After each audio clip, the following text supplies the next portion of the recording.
So continuing with our chapter business services and the topic insurance, coming to the next principle of insurance, principle of contribution.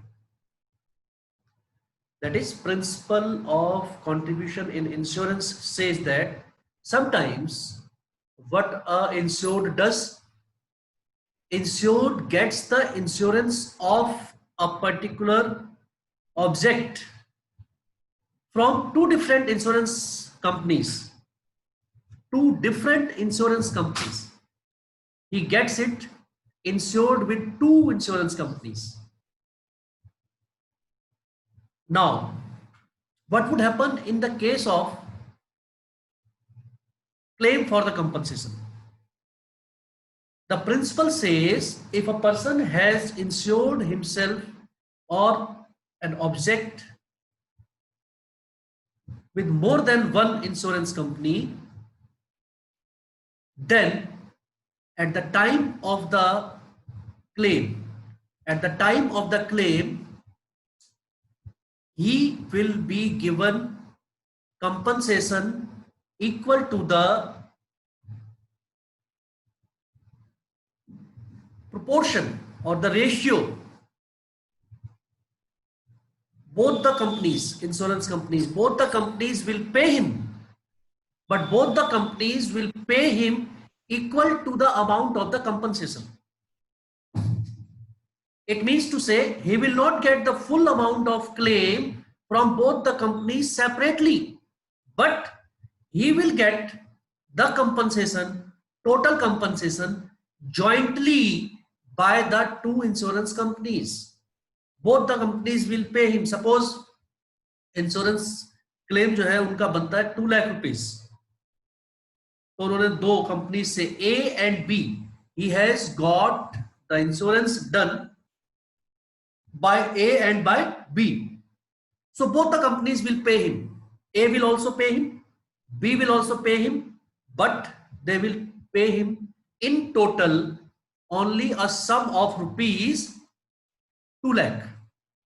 तो हो सकता है उसमें A जो है वो 1,50,000 दे और B जो है वो 50,000 दे. हो सकता है A और B दोनों जॉइंटली मिला के 1 लाख दे. It depends on the terms and conditions.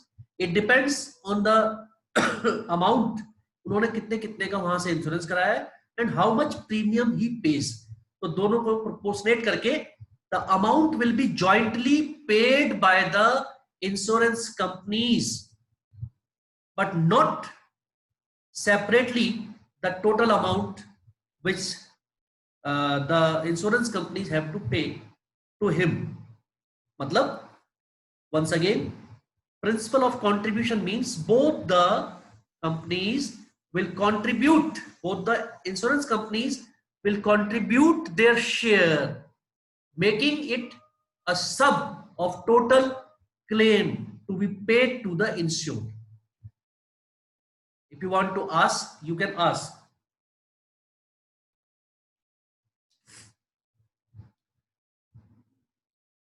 कि अगर एक इंश्योर्ड ने दो कंपनी से भी इंश्योरेंस क्लेम किया है तो उसको जो है टोटल अमाउंट मिलेगा क्लेम का, और टोटल अमाउंट जॉइंटली पे करेंगी दोनों कंपनीज.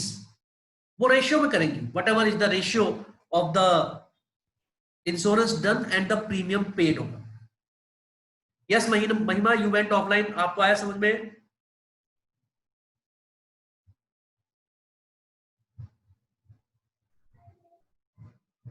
सर कंट्रीब्यूट वाला तो आया सर, ये सेकंड वाला नहीं आया.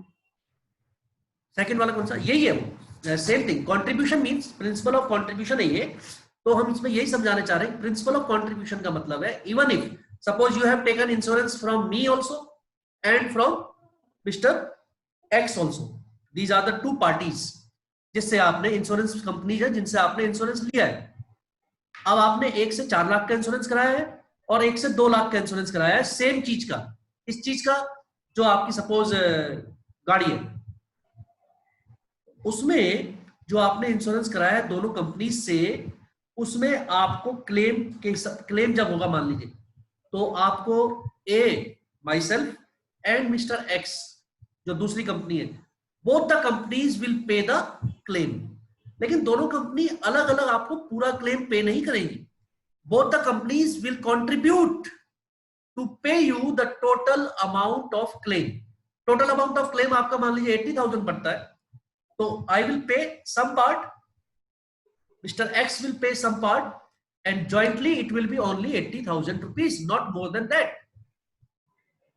बस कि जो इंश्योर्ड है, he wants to be very very sure about getting the compensation, तो वो एक से ज्यादा जो है कंपनी से इंश्योरेंस क्या करा लेता है, अपना ऑब्जेक्ट का या अपना हेल्थ इंश्योरेंस या लाइफ इंश्योरेंस करा लेता है, ताकि जब उसे क्लेम चाहिए हो तो उसे कोई ना कोई कंपनी तो क्लेम पहले दे दे, and he will also get a claim from the other company in the meanwhile.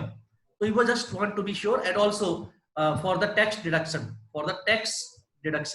because the claim paid, sorry, the insurance जो premium है, that paid is tax deductible. Okay, we get a deduction in the total income tax. तो वो tax saving के लिए भी करते हैं लोग, और for the surety also that they will definitely get the claim. Now, is it clear to everyone? Is it clear to everyone now? Yes, sir. Yes. Principle of mitigation was explained to you. Once again, I would like to tell you. मुझे थोड़ा सा doubt है कि शायद रह गया हो. Principle of mitigation.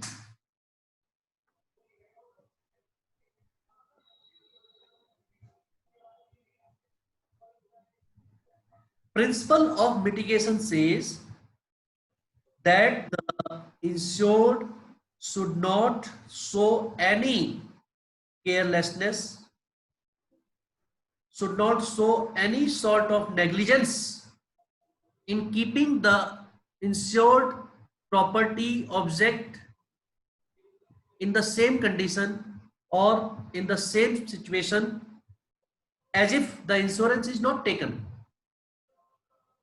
Means to say, even if you have taken the insurance of certain thing, even if you have taken the insurance of your car, don't become negligent about its maintenance and care, about its safety. अगर आपने एक car का insurance करा रखा है तो उसका मतलब थोड़ी कि आप रैश ड्राइविंग करेंगे, thinking that the insurance is being done, मेरा तो लाइफ इंश्योरेंस भी है और मेरा तो जो है हेल्थ इंश्योरेंस भी है, मेरा तो जो है गाड़ी का भी इंश्योरेंस है, so I will get the claim, so let me hit anybody, let me not take care of myself. Means to say, it becomes it is in the principle that you have to take care of the insured property of your life in the same manner in which you would have taken if you had not taken the insurance. आपको अपने सामान की, insured property की उसी तरीके से देखभाल करनी होगी, उसी तरीके से you have to take care of it as if there is no insurance. Car का एक्सीडेंट होता है और अगर ये प्रूव हो जाए कि आपकी गलती से, आपकी लापरवाही से, because of your negligence, because of your rash driving, right, because even after giving the warnings you did not improve your क्या कहते हैं उसे, people do stunts and all, है ना, तो it means to say you are not bothered about it, you are not bothered to take care of yourself as well as your insured property. The insurance company will not give you any sort of compensation. Insurance company will make it null and void. The insurance will become null and void. Principle of mitigation इतना important principle है कि आपने अपना life insurance करा दिया तो आप अपनी केयर करना ही भूल जाए. आपकी जो दवाइयां वो नहीं ले रहे आप, whatever the disease or illness you have and you are going under medication और आप उसको नहीं ले रहे, it means you are not taking care of yourself. It means to say you are not following the principle of mitigation. It is also known as principle of mitigation of loss. तो आपको उस loss को minimise करने के लिए, जिसके against में आपने इंश्योरेंस लिया है, You have to give your 100%. You have to be truthful. You have to be sincere. और अगर आप ऐसा करते हैं तो आपको इंश्योरेंस का क्लेम मिलेगा, otherwise the compensation will not be paid to you. Insurance itself will become null and void. Anybody want to ask? This is principle of mitigation of loss. Very important principle.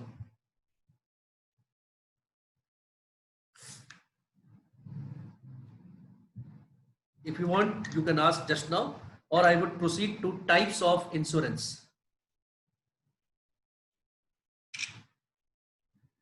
Types of insurance.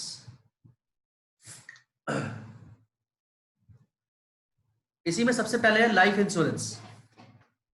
Life insurance may be defined as a contract in which the insurer in consideration of a certain premium, आपको एक premium पे करना है उसमें, in consideration of a certain premium जो कि आपको इन installments पे करना होता है, और यू कैन ऑल्सो पे इन लमसम. लमसम मीन्स एक साथ. एग्रीज टू पे द एश्योर्ड, जो आपकी इसने इंश्योरेंस कराया है, क्या पे करना होता है उसे? बेनिफिट ऑफ द पॉलिसी जो भी है, कि उसमें after the maturity certain amount will be paid, right? और after a certain happening of an event. Happening of an event in the life insurance क्या होता है? Death of the insured. Death of the insured. आपने 15 साल का insurance लिया है eight the age of से 30. इंश्योरेंस आपने लिया है कितने साल का? 15 ईयर्स का. 30 प्लस 15 इज 45. तो 30 ईयर्स से लेकर up to the age of 45 you will pay the premium. Every year, suppose you are paying 50,000 rupees and the insurance is suppose of 3 lakh to 5 lakh, whatever the amount is. Means to say the insured has agreed to pay a certain amount, in this case 50,000 per year as premium to the insurance company, and insurance company has agreed to compensate him certain amount is called maturity amount. Certain amount at the time of after 15 years. time का मतलब है यहाँ पर the period is 15 years. Insurance company will pay the maturity amount after 15 years or at the happening of an event. Happening of the event is death of the insured. If this person who has taken the insurance accidentally or due to some illness or some other cause passes away in between, suppose at the age of 40 he passes away, insurance company will pay the full amount, maturity amount जो भी होगा, जितने का भी insurance कराया था 5 lakh rupees plus जो भी उसमें इंटरेस्ट होगा, वो सब मिला के तुरंत पे करेगी टू हिज नॉमिनीज, हिज और हर नॉमिनीज, जिनको भी उन्होंने नॉमिनी बनाया होगा अपना, उनको वो पे करेगी. तो कब पे करेगी? Either at the happening of the event which is death और after the completion of the time period जितने का इंश्योरेंस लिया है 15 ईयर्स. तो या तो 15 साल खत्म हो जाए या किस पर्सन की क्या हो जाए? डेथ. जो भी पहले होगा, whichever event happens to be earlier, the compensation or the maturity amount will be paid to the insured, which is known as life insurance. ये लाइफ इंश्योरेंस का पूरा क्या है? कॉन्सेप्ट है कि आप अपना अमाउंट पे करते रहिए. अगर आप जिंदा रहेंगे तो आपको टोटल अमाउंट वापस मिल जाएगा विद इंटरेस्ट, और अगर इन बिटवीन आपकी डेथ हो जाती है तो insurance company will pay the full amount to your nominee, because when you will not be there they will need some financial help. इसीलिए लोग जो है लाइफ इंश्योरेंस कराते हैं, क्योंकि जो पर्टिकुलर मेंबर है, earning member of the family, if he passes away, it is a very grave loss to the family. और उनके जाने के बाद because he was the earning member, they also need some financial help. financial assistance. That financial assistance is provided with that particular amount. The person cannot be brought back, but some sort of financial help or compensation can be provided to the family members. That is why principle of indemnity does not apply to life insurance. Principle of indemnity does not apply to life insurance because principle of indemnity में insurance company या insurer की ये I would say responsibility होती है. They take it as their responsibility to bring back the insured in the same situation which he was before the incident or accident or happening of the event. तो अगर car का insurance है, car को तो आप नया बना के लेंगे, रिपेयर करा लेंगे और नई कार भी खरीद सकते हैं. दुकान में आपके कोई आग वगैरह लग जाती है, आप उसको भी दोबारा से जो है सब कुछ रेनोवेट कर सकते हैं. But a person can not be brought back. Therefore principle of indemnity does not apply to life insurance. So this was life insurance. Different life insurance के different वो होते हैं different types of insurances हैं आपके. life insurance policies हैं. सबका main motive तो वो एक ही होता है, that you pay the premium for a certain period of time or till the date of your death, and the amount will be paid to your beneficiaries. Amount will be paid to your nominees. Now I give you 1 minute. If you want to ask anything regarding whatever is explained to you.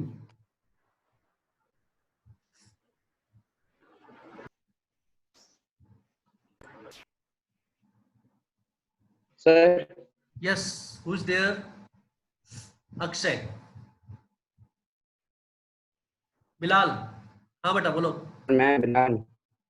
हाँ बेटा बोलिए. Sir ये जो amount होता है life insurance premium का, ये हमें लगातार पे करना पड़ता है 15 ईयर तक या हमें 3-4 साल तक देना पड़ता है? नहीं, नॉर्मली आप जितने ईयर का इंश्योरेंस लेते हैं उनकी टर्म्स एंड कंडीशन होती है. कईयों में पूरे मान लीजिए 15 साल तक पे करना है, कहीं आपको ये depends upon different types of policies you take. कईयों में ऐसा होता है 15 साल की पॉलिसी है लेकिन आपको अमाउंट पे करना है सिर्फ 12 साल तक या सिर्फ 10 साल तक प्रीमियम. कई पॉलिसी ऐसी होती है जिसमें आपको जो है पूरा पे करना होता है, कितने टाइम का आप लेंगे.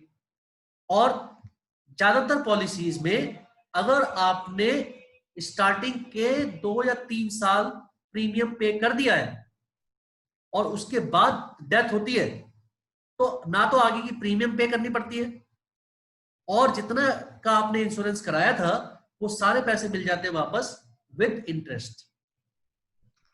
ठीक है नहीं. 15 साल का इंश्योरेंस कराया, आदमी की डेथ हो गई, अभी सिर्फ पहली प्रीमियम देने के बाद ही, सिर्फ पहली प्रीमियम, तो इंश्योरेंस कंपनी जो है पेमेंट नहीं करेगी. सिर्फ जो प्रीमियम आपने दिया था शायद वो और थोड़ा बहुत इंटरेस्ट आपको दे दे. बट अगर आपने 1 साल 2 साल ऐसा हर पॉलिसी के साथ उसमें लिखा होता है कि कितनी प्रीमियम देने के बाद आपका रिस्क कवर स्टार्ट होगा, इसको कहते हैं रिस्क कवर. खास करके लाइफ इंश्योरेंस पॉलिसीज में होता है, उसमें जो है सर्टेन प्रीमियम पहले पे करनी जरूरी होती है.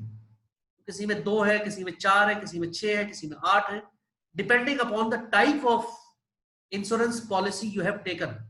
That is why it is very very necessary to read all terms and condition, right? That is why principle of utmost good faith is there, that the insurance agent should also tell you about each and every term and policy, about each and every minute details should be given by him to you.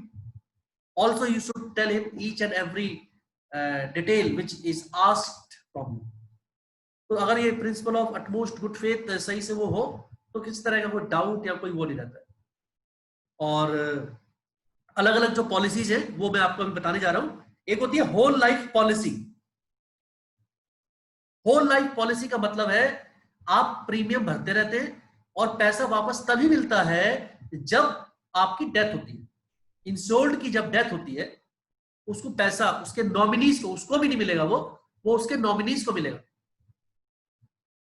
आजकल आप TV में बड़ा देखते होंगे, add वगैरह जब आते हैं बीच में आता है 1 करोड़ का इंश्योरेंस करवाइए, वो one term insurance of 1 crore. ध्यान से पॉलिसी वजह आप बहुत सुन रहे होंगे आजकल, सुन रहे हैं ना, वन टर्म या वन टाइम 1 करोड़ का इंश्योरेंस है वो। उसकी थोड़ी सी आपको इंफॉर्मेशन दे, जानकारी दे, वो कैसा इंश्योरेंस है, एज वाइज है वो। अगर किसी की एज इस समय मान लीजिए 40-45 के आसपास है, तो अगर वो उसका इंश्योरेंस कराएगा तो वो टाइम पीरियड ले सकता है। कब तक? उसने कहा कि जी मेरे को कर दीजिए आप 70 ईयर्स तक, जब मैं 70 ईयर्स का हो जाऊंगा, या कर दीजिए चलिए 75 का। ओके, तो आप आज से हर साल उसमें पैसे जमा करना शुरू करेंगे।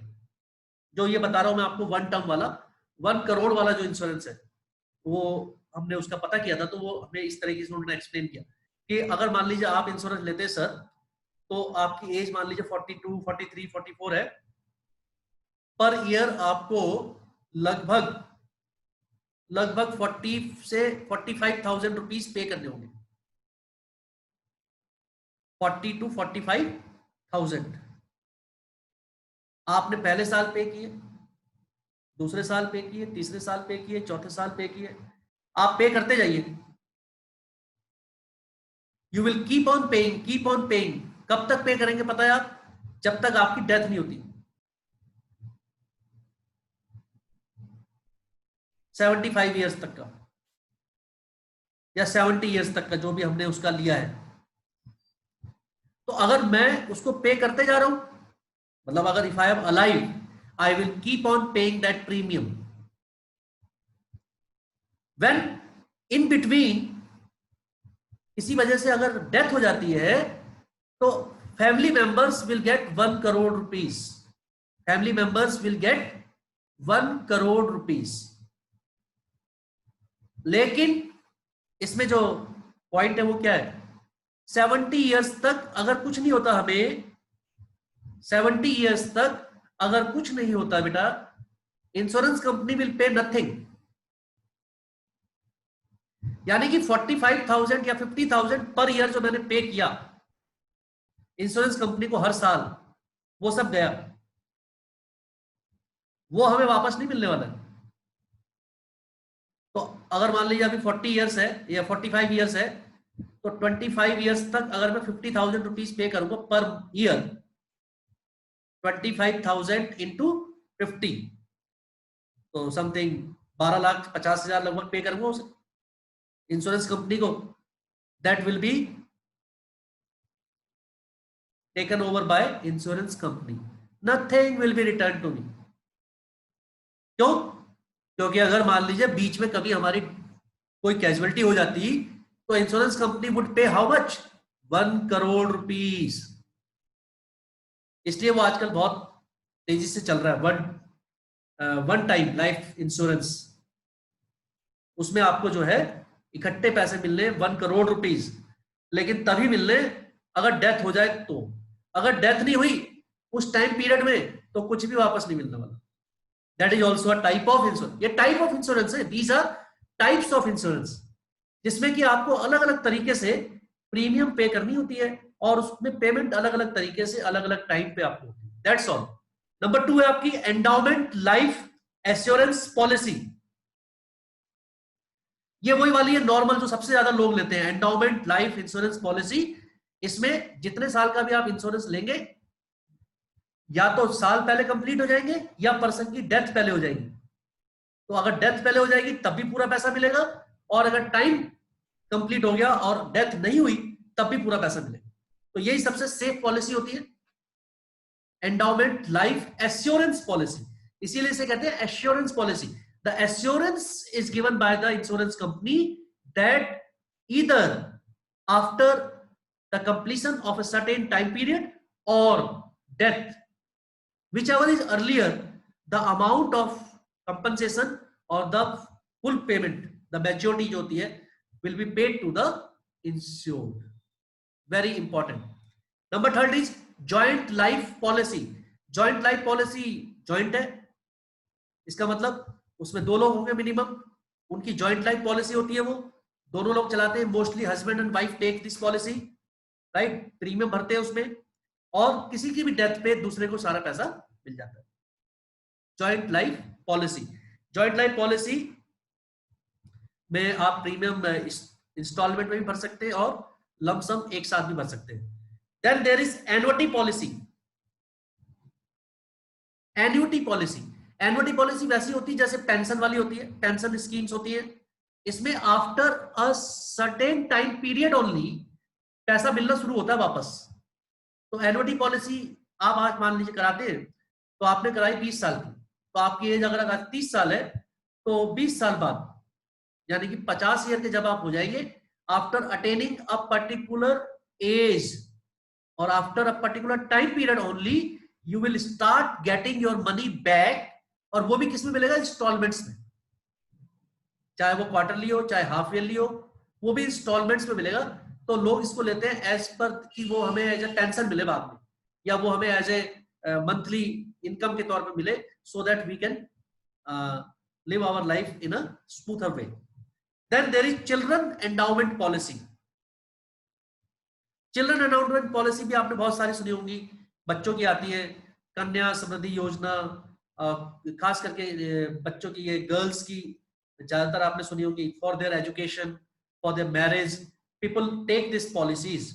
पोस्ट ऑफिस में भी काफी पॉलिसी चलती है ऐसी, सुकन्या योजना, समृद्धि योजना, बेटी बचाओ बेटी पढ़ाओ, उसके अंतर्गत अभी पोस्ट ऑफिस में एक पॉलिसी चलती है जो आप अपने बेटी के लिए, जिसकी एज जो है लगभग 10 इयर्स से लेस है, उसके लिए वो पॉलिसी ले सकते हैं। And you have to pay in that, you have to pay up to I think 15 years. 15 years के बाद आप पेमेंट करना बंद कर देंगे। जैसे आप बिलाल पूछ रहे थे कि सर क्या लास्ट तक पेमेंट करनी होती है, तो ये वाली जो पॉलिसी है इसके बारे में मैंने पढ़ा है। ये है आपकी सुकन्या समृद्धि योजना, सुकन्या समृद्धि योजना it is, and this particular this is in the post office only. और वहां पर आप इसे खोल सकते हैं, 1000 रुपए से लेकर 1.5 लाख रुपए पर ईयर आप इसमें जमा कर सकते हैं। 12 या 15 साल तक इसमें जमा करने होते हैं, 15 साल शायद। और उसके बाद at the age of 18 years of your daughter और मैरिज के टाइम पे और for further education, higher education के लिए आप चाहे तो बीच में पैसे निकाल भी सकते हैं, और नहीं तो लास्ट में सारा पैसा जो है आपके डॉटर को जो है ये मिल जाएगा। तो people take it so that their girl child जो भी है उनका भी फ्यूचर सेफ रहे, for the marriage, for education and for certain other things also. These policies, different type of policies are there for the by the government. So this is all for today. All the classes which I take are recorded live and are uploaded in the channel. I hope you are watching them. I hope if anything is missed in the class, you are just for the sake, for the revision also, you are going there. And those who are not joining, please tell them, at least they can watch it there. And sometimes I will send the link in the class group also, so that they can get it directly from there. This is all for today. Types of insurance may first, this is first only, life insurance, then there is fire insurance, and then there is marine insurance, and then there is health insurance. There are 4 types of insurance: life insurance, marine insurance, fire insurance, and health insurance. So today we have covered 2 principles of insurance and life insurance. In the next class we will do the other ones. Please keep your work updated simultaneously every day. Please, whatever is taught, just revise it, listen to it again, and try to do it in your fair notebook, note preparation. After the completion of the chapter, I will send you the assignment, and then you can complete the assignment also. Get your notebooks checked time to time and keep your work updated. Tomorrow you can tomorrow there may not be class, because tomorrow is as you know On Saturdays, it is a sort of revision. Saturday and Sundays are sort of revision for you. If there is no class, you will be given the assignment to complete. At 10:30, if you are not able to connect, 2-3 बार में अगर आपका connect नहीं होता है तो आप समझ जाए करिए देयर इज नो क्लास. ठीक है, जब भी क्लास है बेटा, I will always be on time to take the class. It is according your time table. अपना टाइम टेबल देख लिया करिए, and mostly all days, but Saturday you see that if you are able to log in, it is there. Otherwise, I will send you the assignment via WhatsApp. So keep yourself updated, keep your work complete. God bless all of you. See you in the next class. Goodbye to all of you. Thank you.